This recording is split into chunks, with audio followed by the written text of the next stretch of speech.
Hello, എല്ലാവർക്കും പുതിയൊരു വീട്ടിലേക്ക് സ്വാഗതം. അപ്പോൾ ഇന്നിപ്പോൾ 26 മാർച്ചാണ്. നാളെ 27 നമ്മുടെ എമ്പുരാൻ റിലീസ് ആവണേണ്.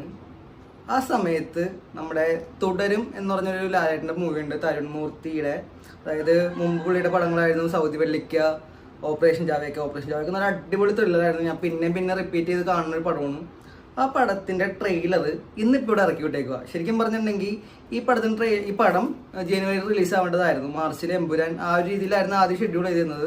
പിന്നീട് എന്തൊക്കെയോ സാങ്കേതിക കാരണങ്ങൾ കൊണ്ട് അത് നീട്ടിപ്പോയി. പക്ഷെ ആ നീട്ടിപ്പോയത് ഇപ്പം നന്നായെന്നാണ് എനിക്ക് തോന്നുന്നത്. കാരണം എമ്പുരാൻ്റെ ഈ പാൻ ലെവലിലുള്ള റീച്ച് കാണുമ്പോഴേക്കും ഇനി അത് കഴിഞ്ഞ് ഇറങ്ങുന്ന തുടരും മൂവിയും കൂടി ഹിറ്റായി കഴിഞ്ഞാൽ ഏത് ലെവലിലേക്ക് എത്തും. എക്സാമ്പിളായിട്ട് നമ്മുടെ ഒപ്പം ഇറങ്ങിയതിന് ശേഷമായിരുന്നു പുലിമുരുകൻ ഇറങ്ങിയത്.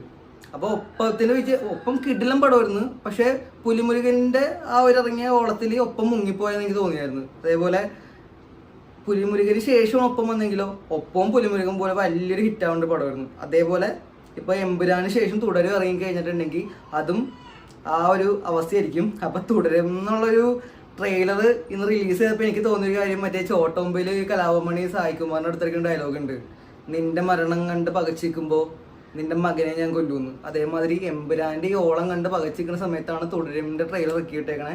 അപ്പോൾ അവരുടെ ഒരു കോൺഫിഡൻറ്റ് അത്രത്തോളം ഉണ്ടായിരിക്കുമല്ലോ. അപ്പോൾ അതേ ഇതിൻ്റെ തുടരുമിൻ്റെ പോസ്റ്റർ വരെ ഇറക്കിയേക്കണ നോക്കിക്കേ.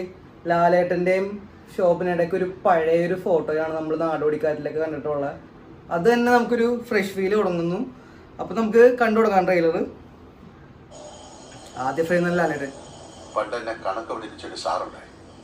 നമ്മളൊരു ഫ്രീ പീരീഡ് നോക്കിയിരിക്കുമ്പോൾ അയാൾ എവിടെന്നെങ്കിലും കയറി കറക്റ്റ് ഡ്രില്ലിന്റെ വിളിച്ചാലും ഉത്തരം കിട്ടാത്തൊരു ചോദ്യം.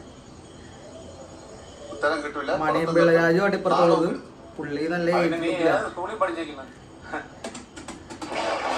വാവ് അടിപൊളിയായിട്ടാ.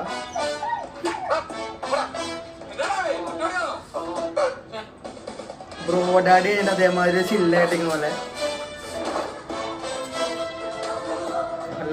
ശോഭന, ബിനു പപ്പു, കൊച്ചിനെ നോക്കി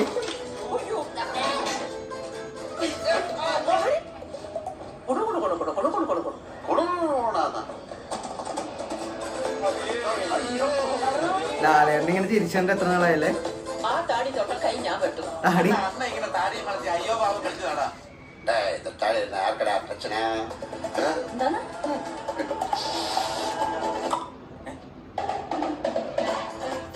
ഫഹദിന്റെ രീതിയല്ലേ അത്. എത്ര മഹാന്മാരുടെ ചന്തി പതിഞ്ഞ വണ്ടിയാണെന്നറിയാം.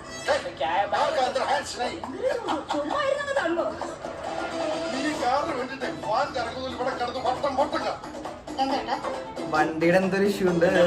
എന്റെ വണ്ടിയുടെ കാര്യം തരൂല സാർ, എന്റെ കാറ് കിട്ടൂല. ട്രാക്ക് മാറി. அந்த ஆளுக்கு காரு கையில கட்டியா கிளிப்போம்.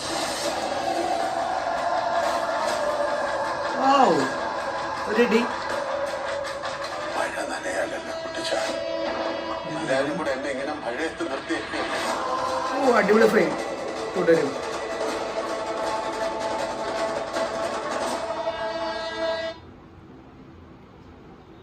ഇത് ഒരു ലാലേട്ടൻ കഴിഞ്ഞ ഇന്റർവ്യൂവിൽ പറഞ്ഞായിരുന്നു കേട്ടോ, ഒരു ദൃശ്യം മോഡൽ പടമാണ്. ഇത് ഫാമിലി ഡ്രാമ ആയിട്ട് തോന്നുന്നില്ല. Something behind that, something fishy. കാറാണ് എന്തായാലും ഇഷ്യൂ. കാറ് കയ്യിൽ നിന്ന് പോകുന്നതും പിന്നീടുള്ള സംഭവങ്ങളും എന്തോ വലുതായിട്ട് തരുമ്പോഴത്തെ കുക്ക് ചെയ്യുന്നുണ്ട്. കറക്റ്റാണ്. എമ്പുരാൻ കഴിഞ്ഞ് കമ്മിങ്സ് കൊണ്ടുവന്ന് ഇട്ടേക്കണേ, എന്നാന്ന് ഇട്ടിട്ടില്ല ഡേറ്റ്. എമ്പുരാൻ കഴിഞ്ഞ് അടുത്ത ഒരു റെക്കോർഡിനുള്ളൊരു വരവ് കാണുന്നുണ്ട്. നല്ല രീതിയിൽ എടുത്തിട്ടുണ്ട്. ഈവൻ പടം എത്ര നന്നായാലും പോലും നമുക്ക് ഇങ്ങനത്തെ ഒരു ലാലേട്ടനെ കാണാൻ നമുക്ക് ഇഷ്ടമാണ്. ബ്രോഡാഡിക്ക് നമ്മൾ OTT ഇറങ്ങിപ്പോലും പിന്നെ ഇപ്പോഴും ടി വിയിലൊന്നും ആൾക്കാരാണെന്നൊക്കെ ആ ഒരു ലാലേട്ടൻ്റെ ആ ഒരു സ്റ്റൈല് കാണാൻ വേണ്ടിയിട്ടാണ്. ആ ഓടിച്ചാടി ഇറക്കണേ, തമാശ പറഞ്ഞ കോമഡി കാണിക്കണേക്കെ അതെന്തായാലും ഉണ്ട്. അതിനപ്പുറം ഉണ്ട് ഈ പടത്തിൽ. ഇപ്പം എന്തായാലും നമുക്ക് കാണാം. തുടരും എമ്പുരാന് ശേഷം വരട്ടെ. അടുത്തൊരു പാനിൻ്റെ സംഭവം ആവട്ടെ.